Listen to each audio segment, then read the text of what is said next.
It's a cold, foggy winter's morning in Delhi as the first of the president's bodyguard appear over the horizon. Soon, 46 of them, mounted on horseback, emerge from the gates of the presidential estate and parade down Raisena Hill. It's a 22-minute trot as they escort the president's car from the Rashtrapati Bhavan to his designated place in the Republic Day parade. Left. This is a regular sight every winter as rehearsals for India's largest military and cultural parade gather momentum.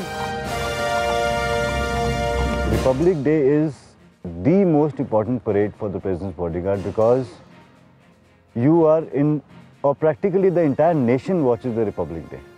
And you are absolutely in the nation's eye while you are escorting the President from Rashtrapati Bhavan to the saluting dais. For 58 years, these soldiers have been escorting the President of India as he steps out every 26 January to preside over the Republic Day parade. The President of India, Dr. APJ Abdul Kalam, has arrived and is being received by the Prime Minister.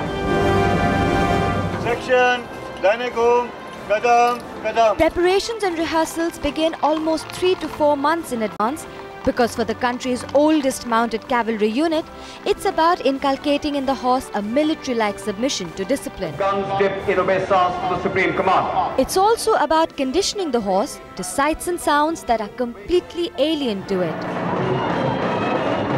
Especially a Republic Day parade that has everything from the 21-gun salute to ear-splitting Sukhoi sorties to unnerve them.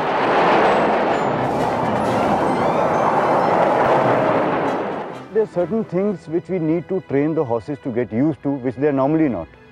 For example, walking on the road, markings on the road, people moving left and right, the national anthem being sung or being played right behind them, the 21-gun salute. So these are certain ponderables which we train our horses through. So practically each and everything is simulated for them so that on the final day they don't get scared. But there are certain things which you can't simulate and you just have to leave it to God. For example, the vertical charlie of the Sukhois.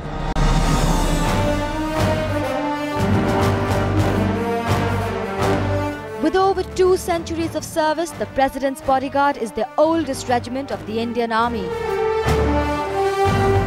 As personal troops of the President of India, who is also the Supreme Commander of the Armed Forces, they escort him on occasions of national importance. I am confident that you will strive with the dedication, discipline and valor to maintain the better tradition of Rashtrapati Bhavan.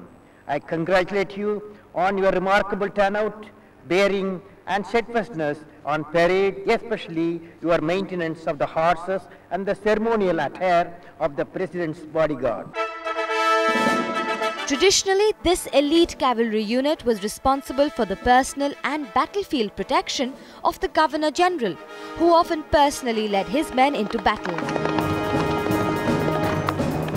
But today, as the security of the President has passed on to several other bodies, the role of the President's bodyguard is largely ceremonial.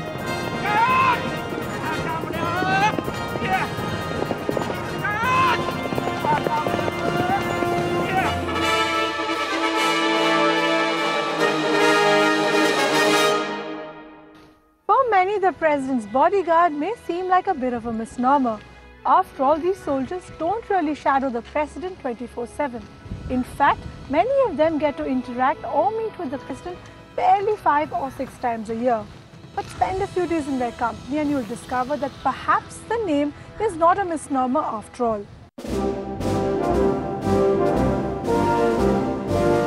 Every man here is a trained tank man, a combat paratrooper and a proficient horse rider. The enlistment is often hereditary and restricted to the traditional martial races of the Jats, Sikhs and Rajputs, where every man must at least be 6 feet. And once enlisted, it's not just about training for parade, it's also about preparing for the regiment's operational role as part of the Para Brigade. The soul of the PBG draws its strength from its history, which is 233 years old, the battles fought, the traditions and the heritage, especially the lineage of the father, the son, the grandson being enrolled in the PVG. That is the soul of the PVG. He's commanded the armoured regiment of his forefathers in the deserts of Rajasthan. He's trained as a combat paratrooper. He has also turned boys into men as an instructor at the Indian Military Academy. But today, Colonel Adil Mahmood is back doing what he's most passionate about: training and riding horses.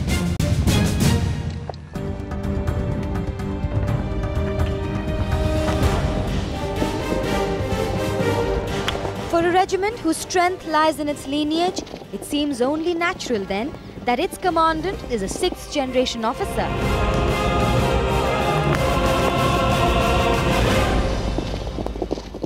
One of the main reasons why one wants to come to the President's Bodyguard from the Armored Corps is the fact that you get a chance to get back on the saddle. And these horses are what actually get you back to the bodyguard every time.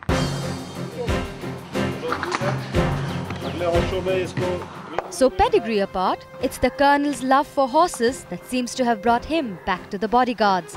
It's a dream command, and one that comes with a string of parade horses and polo ponies as a perk, along with a quaint commandant's buggy.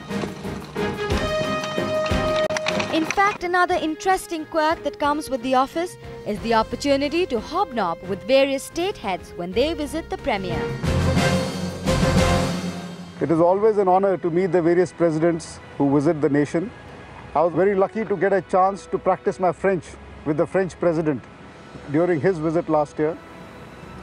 And of course, President George Bush's appreciation of our mounted parade was a big feather in our cap. The horse is capable of performing a wide range of movements in many types of paces. Some fast, some slow, some majestic, some nasty.